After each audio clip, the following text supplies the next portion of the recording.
Hi everyone, now this is the fly I'm going to show you how to tie. This is a March Brown tied in the style of the Dynamite Hare. Now this is the fly I was filming, I was fishing the River Doon, and this was the fly that caught all the fish. So obviously in the dry fly I had won the nymph, but all the rest of the fish I caught were on this fly here. Now it's the Dynamite Hare style is, to be honest with you, it's really good. It's one I've been messing around with now since I first got asked to tie a Dynamite Hare. Now, to give you an idea, Dynamite Hare is basically a wing and a body. It's a simple fly. The only thing I've done to it is obviously use the style and the flies I like to fish and dry fly, and mainly I've added a tail in this case. This is Cocktail Leon. Now what's a treat, it's really good and it floats forever. It's a great style, a fly. I also do it using CDC as well, and so if you're looking for a softer or more natural like, you can use the CDC as the body and the wing, which I'm sure I've got a video on YouTube. But anyway, great fly, great style, what's a treat. So I'm going to show you how to tie it.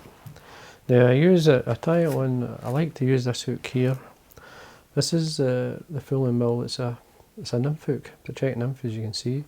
This case is a size 16, which is equivalent to a standard if you've got a size 14 or so, close to maybe 14, 12 even. It's a good, I like the wide gape and it suits the style, it suits this detached style body, and it's one I really like. So now you can get it, this is a lighter wire, or sort of the light wire version of it. There is a heavier wire version which you could use in this fly. This fly would float it really easy, so if you need a stronger hook you can buy a heavier one, and you can get it in black nickel or bronze either, and I like both. It's reasonably simple to tie. The hook I'm using, this is the uni thread in yellow, an 8/0. Before I tie it on, I'm going to wax my thread. It just gives you the extra grip. So we're going to start at the eye, wind the thread to the point of the hook, meaning when I let the thread go, it should be in line with the point, just like that. Now the tail, now this is a burnt orange, a dark burnt orange, it's called natural. I'll show you if I get it light with, here we are. It's a Pardo Rooster, dark, it's a dark orange burnt. It's a great fibre, it's a great colour. And for a March Brown it's spot on, and it really does make the fly.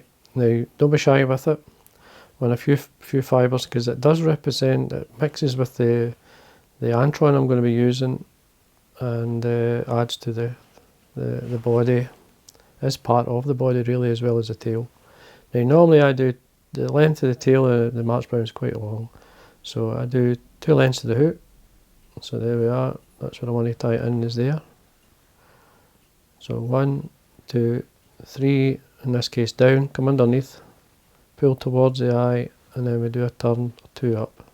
So there's basically a kind of small tag of yellow silk, and then I'm going to do the thorax, so using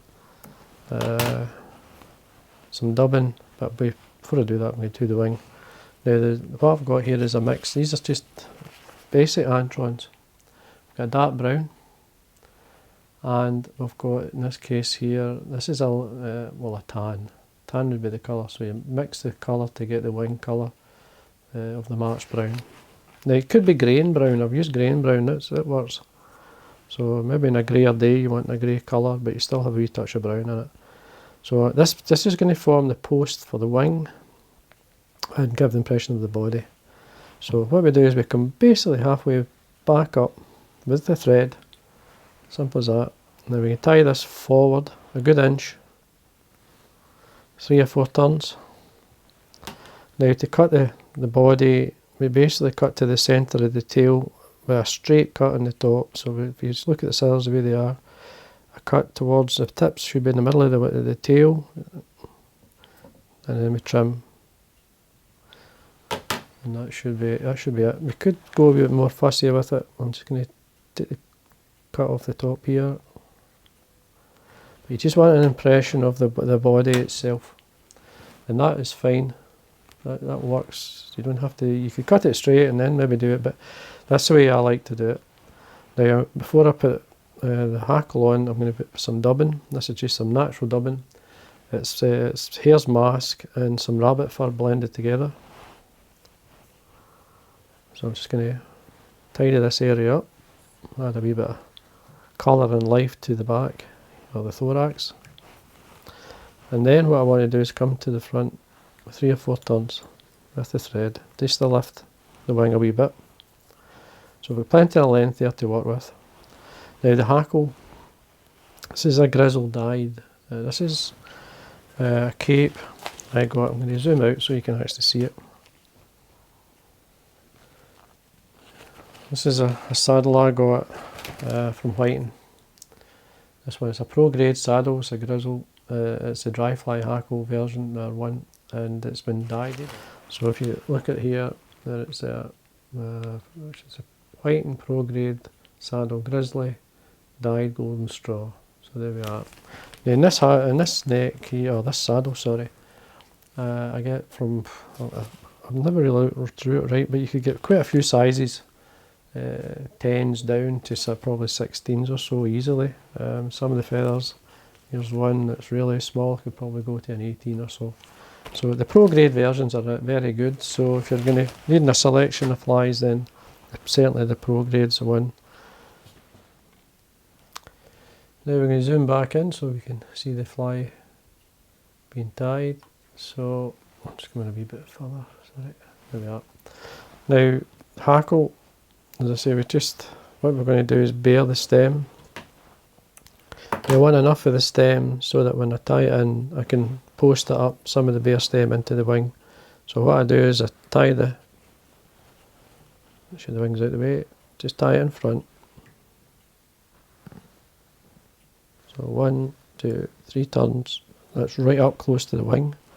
So we're going to post both the hackle and the wing, so we just wind, bring it round, and work your way up, and posting both the hackle and the wing, as I say. Come up a good mil or two, and then work my way back down. You want your thread right in at the wing, very close.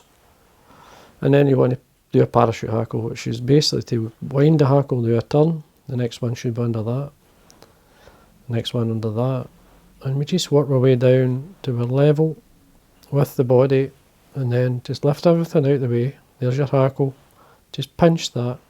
I usually use my other fingers here to hold the hackle, and then make sure it's tight and right in close, and then we can trim away.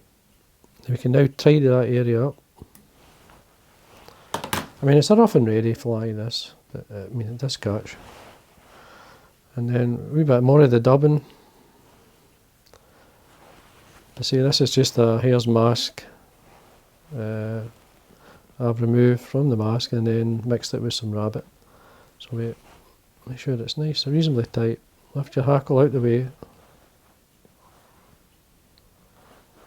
Just lightly, just to tidy that area up. Stroke it back, thread at the front. Now to basically wet finish, just put the varnish on the thread. Just lift everything out the way. 1, 2, 3, 4. Tighten up. Trim away. Now we can bring everything, sit it where it should be. See how it looks. A couple of bits of fibre there, but it's fine. To cut the wing, to get the length halfway, so what I'd like to do is come in with my scissors, bring the wing to the back, right at the back of the hook. You want a slight angled cut.